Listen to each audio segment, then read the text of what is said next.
Unfortunately, costumed interpretation is often seen as an easy option, or live interpretation of any kind. You put somebody in something vaguely resembling a servant, because that tends to be the role that ends up being used. You put them in something that vaguely resembling it, you give them a few lines and you kind of leave them to it.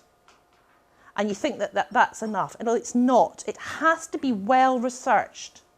A costumed interpreter worth their salt will be able to anticipate questions and will be able to answer them. And if they don't know the answers, they will be able to direct the person to where they can find the answers, either on site. The other thing you really need to do well for costumed interpretation is prepare the visitor that they might be going to meet somebody. You know, I think it's appalling that you arrive somewhere and you go round the corner and you bump into somebody. So if you are somebody who doesn't want to speak to a costumed interpreter, you've had it, because you don't even know that they're there. So you do need to prepare people for what they're going to be meeting. Inaccurate terminology. Now, I'm not a great one for saying, you know, I certainly wouldn't go out and do Mary Queen of Scots in a French accent, nor would I go out and say, you know, ye, though, thou, thee, that kind of thing, because the whole point is you're putting a message across. You want to be as clear and as concise as you possibly can to get that interpretive message across.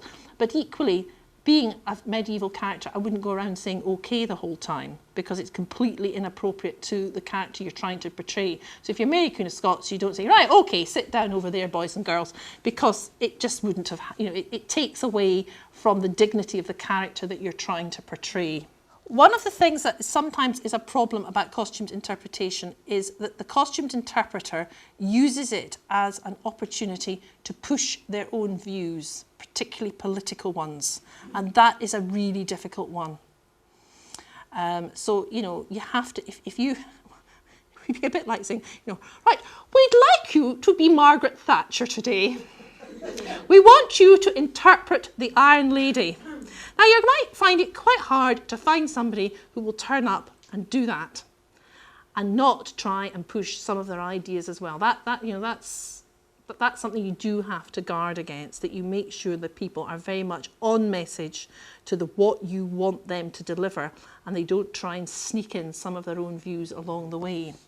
Also, you have sometimes like the Second World War, people you might ask them to wear a fur. And a lot of people will hold up their hands in horror and say, I'm not wearing that. But the point, of course, is at the time of the war, a fur was the warmest thing you could wear. So, you know, and people aspired to own a fur coat. So you can't impose our attitude towards fur to a woman living in the 1940s. And one thing I do not think we do properly in the United Kingdom is value every single member of staff. And we certainly do not value freelancers. We treat them like dirt. Freelancers are brought in to do something. If it goes right, the museum takes the credit, and if it goes wrong, the freelancer takes the credit. And that has happened on so many occasions to me, the length and breadth of the United Kingdom. It's not just Scotland, it's not just England, it's all over. And it's wrong. You need to value your staff.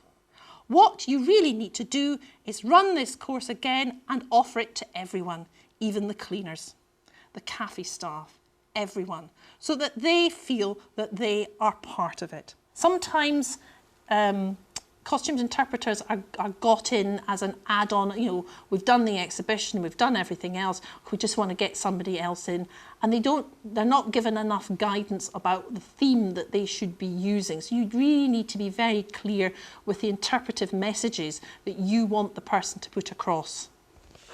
So it's really more, I'm afraid, laying the blame at your door. You have to really give the costumed interpreter the guidance. You know, you have a plan for everything you do. You need a costumed interpretation plan as well, so that they know what they're supposed to be doing.